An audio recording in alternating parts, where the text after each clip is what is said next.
All right, should be good to go, folks. Good afternoon and welcome on back here this Thursday, November 9th. Great to see all of us on social media, Facebook Live, LinkedIn, Twitter, YouTube, the works at Cyber Trading You. But if you're, of course, one of our students, one of our longtime students like Michael joining us here and all of us otherwise inside our live trading room, give me a quick chat back. Let me know if you could hear me loud and clear.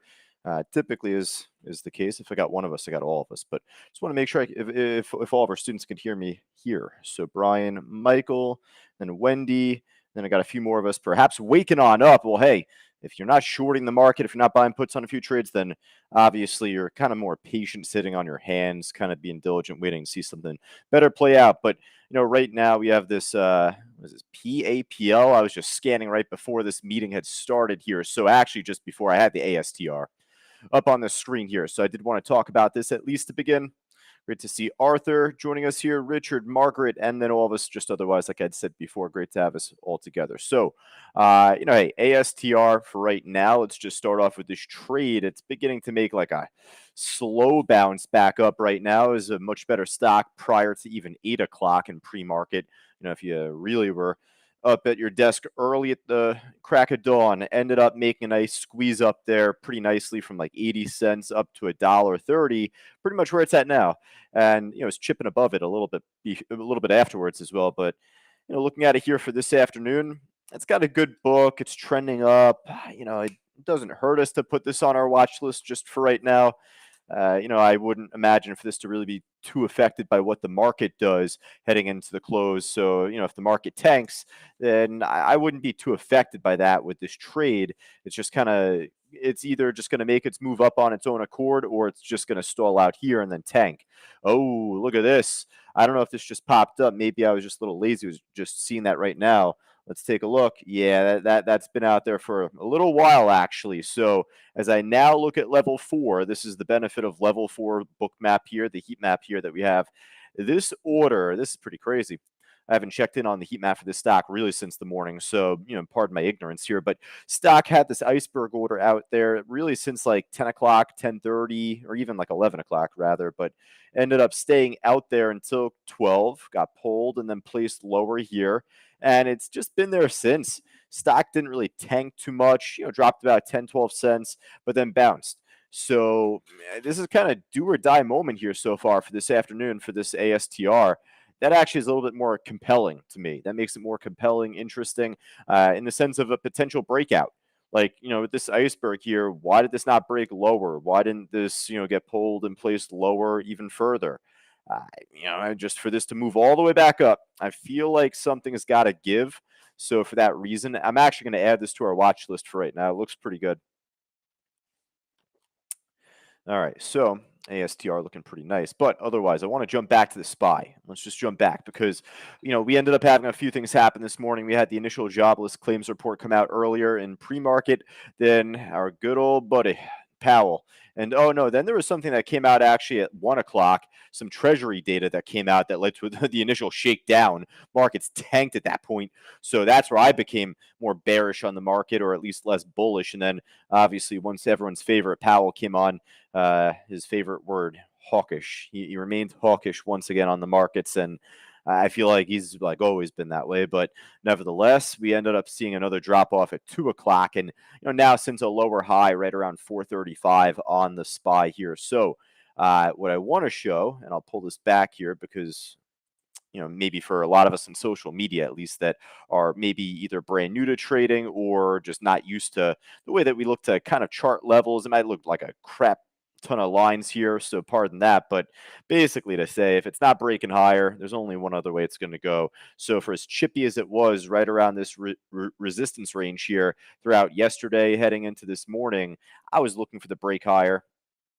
Didn't get it. If it's not going to break higher, there's only one other way it's more likely to go then, right? So it's not to say that's when I became bearish, but it's really after the initial drop here from this treasury, data or information that was released at 1 p.m. Eastern time, 30-year treasury information. Well, from that point, that's where it broke right below all these lines here, not just one. So that's where really, if it's going to break below all that, that's where that should become resistance at minimum. So it ended up even failing to just get close up to even like the first green. It just kind of held here and then right back down. So, that's where it became a much better short. You could buy puts on the S&P or the SPY at least here, and at least a bunch of other stocks that could drop with the markets altogether. So, I think that there's more to come. I think that at this point now, actually, if we look at the S&P actually itself,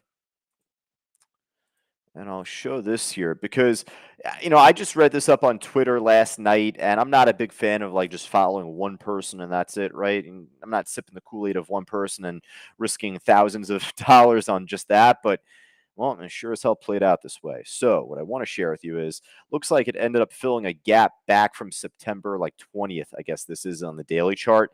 This longer upwick maybe could have been that, but it made another trip back up and actually came really close to this low here, essentially filling the gap in full, and then everything ended up collapsing from there. So this is where I'm thinking, well, now we're going to look to fill the gaps on the way down that we had from last week. So just keep that in mind. I mean, at this point now, I think that there's more to come this afternoon with the way the markets are moving, and then perhaps another gap down with futures opening up later on this afternoon or evening, and then obviously we'll see what's ahead for tomorrow, end of the week. Uh, oh, baby, this could be an interesting end of the week, right? So be prepared. Obviously, I'm down on the day today. I took losses on Tesla early on. Oh boy, Tesla got beat up at least all throughout the afternoon. So, uh, you know, it's easy to say you could spin it, be like, oh, you avoided calamity. Well, yeah, I'm still down on the day. Ended up taking some lickings on Tesla. Ended up losing on, what was it? Rivian from the open too. That was one I had a nice pop on and then pulled back. Essentially, that was like a loss. It was break even essentially. But just a few losses that I took earlier today, and at this point now, I have a few puts on the SPY, and at least that's helping me out here across the afternoon. But still likely going to end up down on my day. So we'll see if this ends up making a trip down towards 430, the SPY. At least if not this afternoon, obviously, then perhaps by tomorrow. Now, with that, let's see if there's anything that we could work with heading into the close. The ASTR, obviously, like we said, it's going to move up on its own accord. So who cares about the market with this type of small cap stock? It's going to do its own thing. You could say the same on a couple more of these, but they got to show good life and good direction. So this and not really looking too good. And we'll kind of move forward, see what else we got.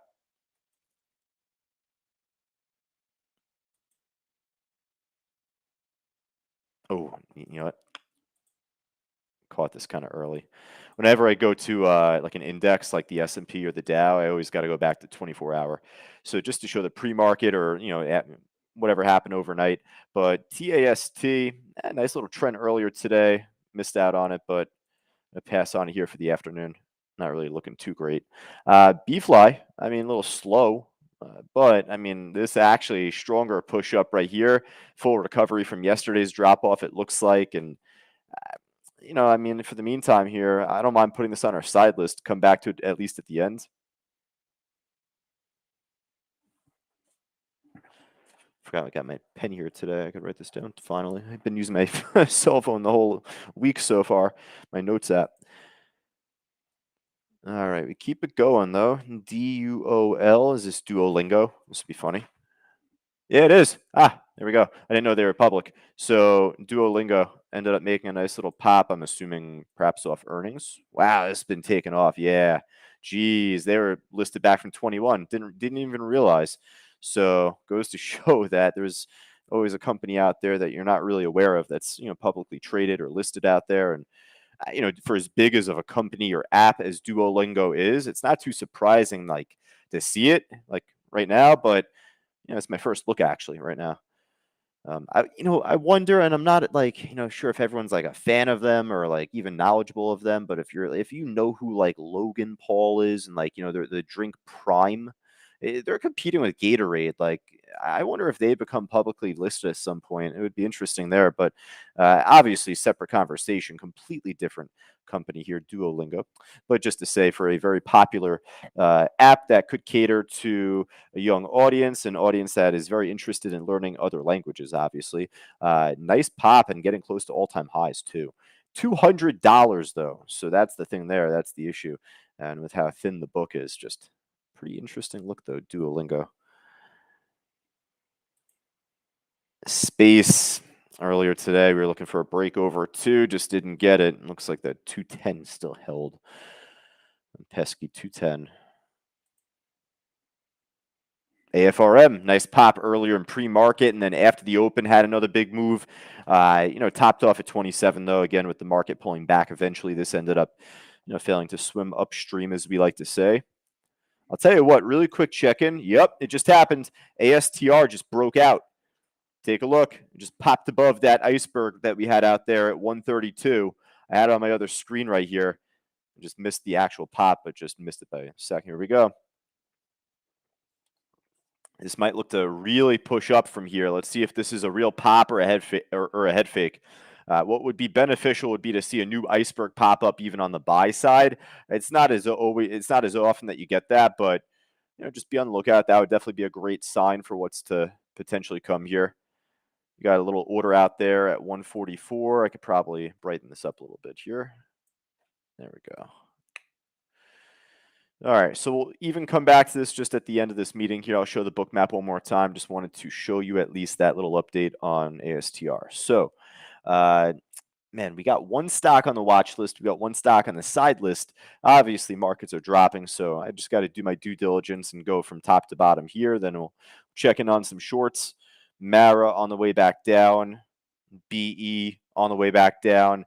I'm not as interested in shorting a stock that's like up percentage-wise this much, unless if it's like a really, really crappy company, something that Angie, honestly, I was kind of thinking about to a small degree, but they're hard to borrow and they're actually kind of holding here. But I'll check in on UVXY, UVIX, got all these ETFs that trade inverse to the markets, obviously. So with the way this one's pushing here, definitely add this to our list.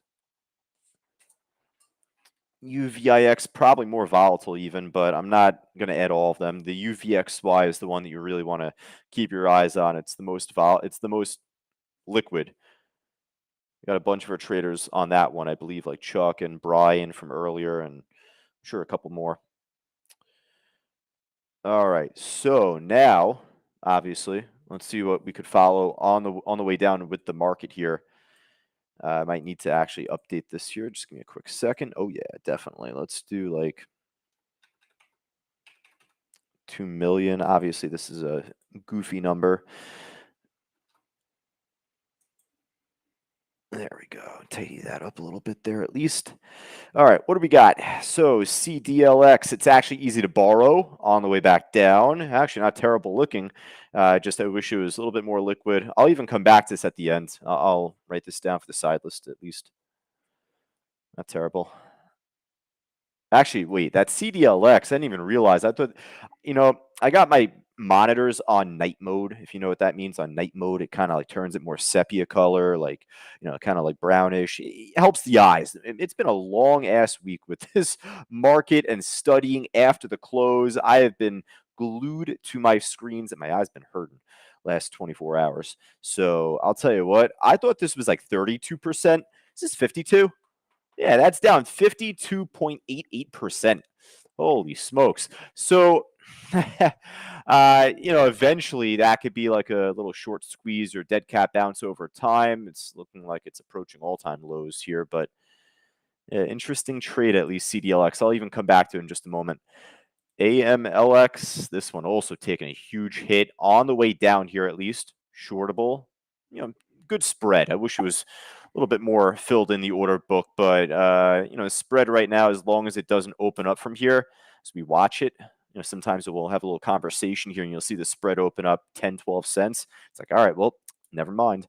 And the way that we're kind of looking at this right now, it's been contained, a couple pennies here and there, but yeah, all right, I'm sold. I like this. AMLX. I'll add this here. I don't have Bookmap open for this stock, so pardon me for that at least. But I'll show it, or Rich will show it at least once we finish up this meeting. MDOG or MODG, you could say the same thing there, perhaps, but I kind of like that AMLX a little bit more.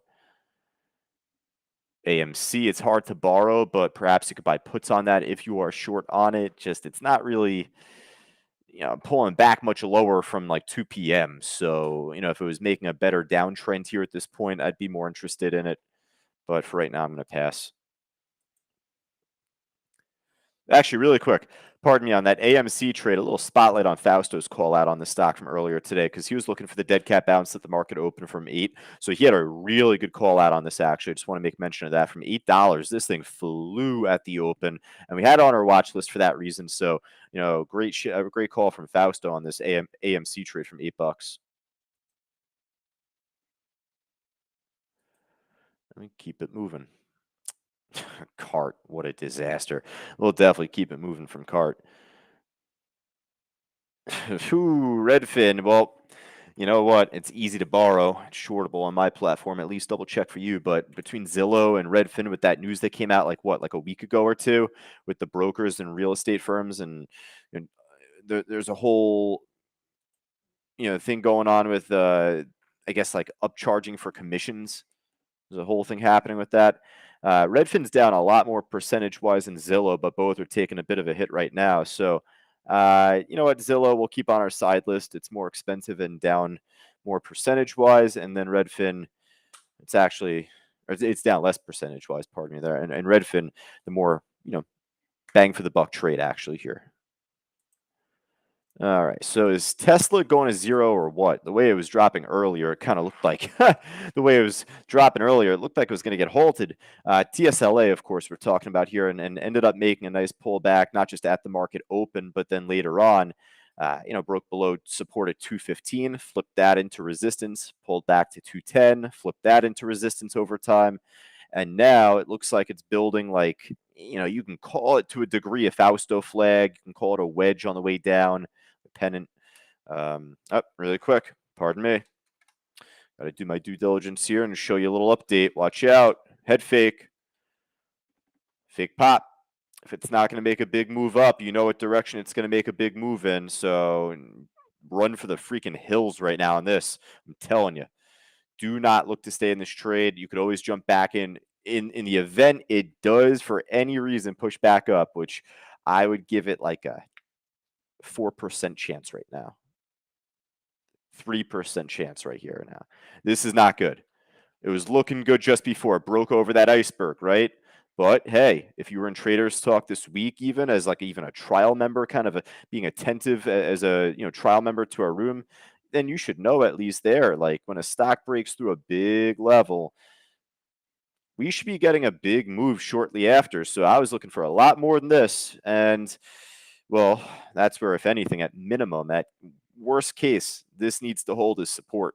So it tried, bounced back up that last green bar that you saw, and then splat. So not good. Not good on this trade right now. I think I'm actually going to scrap it from our list here at this point, the ASTR. It was on our list. I'm going to scrap it now, actually. All right, so that was a little breaking news update, but back to Tesla and TSLL, right? Well, Tesla talk, John, right? So TSLL, I mean, it's shortable. If you are not really like interested in shorting a more expensive stock, if you don't trade options and buy puts, then this would be a good option. No pun intended with option. This is an ETF, obviously, but this would be a good candidate for you to try and trade then, right? You know what I mean. So I'm going to add Tesla and TSLL to our list. Airlines down big. Wow. Yeah, taking a huge hit. Save. That doesn't surprise me, at least. AGL. I did think for a second that said AAL. I'm a little far back from my monitor. That is true, but man, I need new contacts, new glasses. My eyes been sore all week at least there, but oof. All right, so with Tesla, Rivian taking a huge hit also from their earnings. I say from their earnings, not as if they had bad earnings. It's just another example where you can't buy the news. You can't just assume earnings are going to lead to a squeeze up. You could be hopeful, right? That's where it begins. That's where any trade begins. But if it doesn't work out, if it doesn't make that move that you're expecting, then again, maybe there's another opportunity down the line, but you can't get stuck holding. So where I say that isn't even here. Where I say that is from here. This popped in pre-market yesterday up towards 19, had a ton of volume there, actually. I was like even telling Rich, I'm like, I was talking to him a little further about some trades that we were going through, and like, I was like, that was very top heavy for a little bit, and like a couple funky reasons why, like that seemed off. And from there, obviously, even though I was looking for the move up higher, once it snapped down, it's like, well, oh, actually, at that point, it broke through a nearly 1 million share iceberg order at 1918, I think it was. Then it was like game over from that point. But yep, obviously now at 1540, whoever was looking to short this trade at the open yesterday clearly knew what they were doing and still pulling back here. Yeah, we're going to add this to our list. Good short with Tesla. The EV company's taking a hit, both of them. I'm assuming Lucid too, but Lucid's cheaper and probably closer to the ground floor than we'd really want to short a stock on. SoFi down a little bit here today too. I mean, hey, for as much as Upstart was down, I was assuming a firm to not really be as good of a pop from this morning in earnings. And well, they made a nice run in this morning at the open too, AFRM, but then they ended up dying off. SoFi, they're down today. Array, I mean, hey, they ended up dropping yesterday. Not only yesterday, they've been dropping the last 3 months straight, but from 25 down to 13, taking a huge haircut.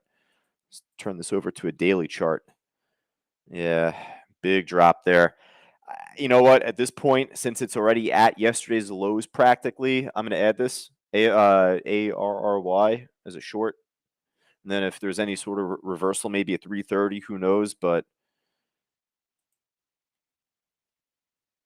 whew, IGT, another one. Uh, listen, we're not going to try and add every stock that looks like this here heading into the afternoon, folks. So if there's anything trading really good volume, trading good spread, we'll definitely give it a really good look, but otherwise we'll kind of just skim through and see what we could pick up. FRSH, now this, I was going to say all-time lows, but not exactly there. Even this, I mean, again, there's a lot that looks like that. I don't want to have like a 12, 15 stock watch list here for a random Thursday afternoon, so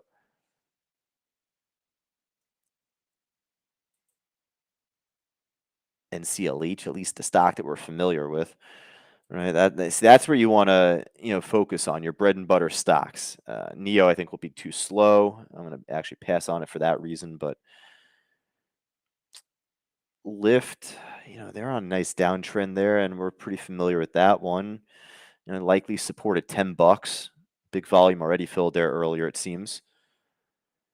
Chewy, this one also. I mean, it's underneath 20. It filled a gap already at this point.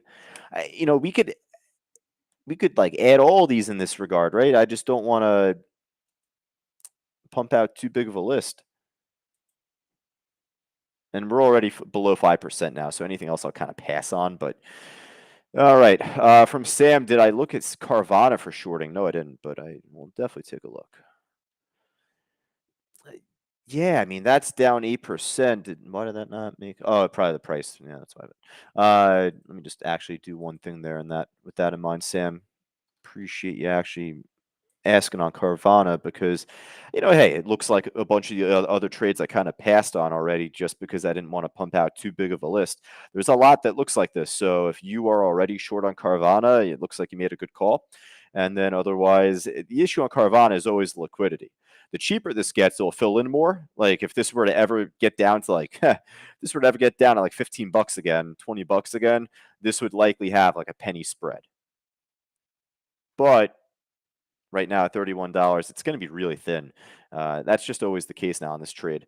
But trending down nicely. If you do well on Carvana day to day, then you know who you are, and you're likely going to follow it more than anything. All right, so I kind of fixed the price on this. So there's Carvana. There we go. I actually would have caught that there if it was that goofy number 5,000. ARM took a hit after hours yesterday from earnings, their first earnings report since going public. Just very choppy stock right now, though, obviously. Alex says AMC pop. Nah, that ain't no pop. I'm going to pass on that trade right now, Alex. That's just an exhausted stock. Fausto had a great call in the morning because of support at $8, but from there it just died out. And, it's coming off bad news, bad earnings. You don't want to try and buy a stock coming off bad news. As much as you don't want to buy the news on or as much as you don't want to buy a stock coming off of good news, just throwing a dart on the wall, hoping it lands because the good news came out, you really don't want to rely on buying a stock that's coming off of bad news, unless if it's down like an ungodly amount. Like what was that? The CDLX. Hey, even check out what was the one from earlier this week, the VTYX trade hasn't gone anywhere. This was down like 88%. So I am interested in a dead cat bounce on this type of stock eventually, even if it fills a fraction of that gap on the daily. But it's got to show it to us, right? So there's a difference there. We kind of teach that further in the phase 2 stock course. There's a class I teach. We did actually just teach it this past month called Squeezes and Bounces. So take a look at that. That's on the student portal now at this point. All right, folks, current time 2:56. I didn't realize how much I was flapping my gums there. So we're going to wrap up for right now. Take one last look at the market here. We're still kind of squeezing lower, so not too surprising for myself. Out of everything, we got a decent watch list, actually. I didn't really make it too big. Go back to that B-Fly, go back to that CDLX, like I'd said. B-Fly on the way up. It's hard for me to actually not add this, so this will be the last one we'll kind of slip on our watch list right now, BFLY. All right, folks. So, hey, if you are not a fan of shorting, then I would say to either follow UVXY because that would go inverse to the markets, move up as the markets drop, or otherwise, then hey, I would look to call it a day because I do feel as if we're going to see more of a squeeze lower heading into the close.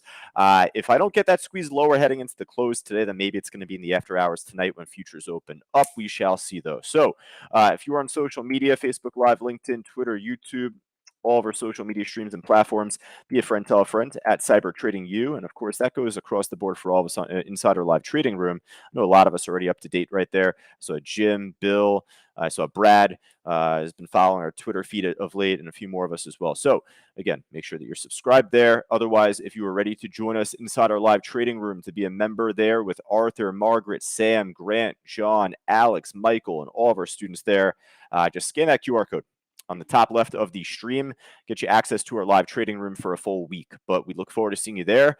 And then otherwise, we'll be back at least at 3 o'clock. Well, again, I've been talking too long here on this meeting. So Rich will be on in just a couple minutes, folks. I'll talk to you soon. Let me pump out this list here.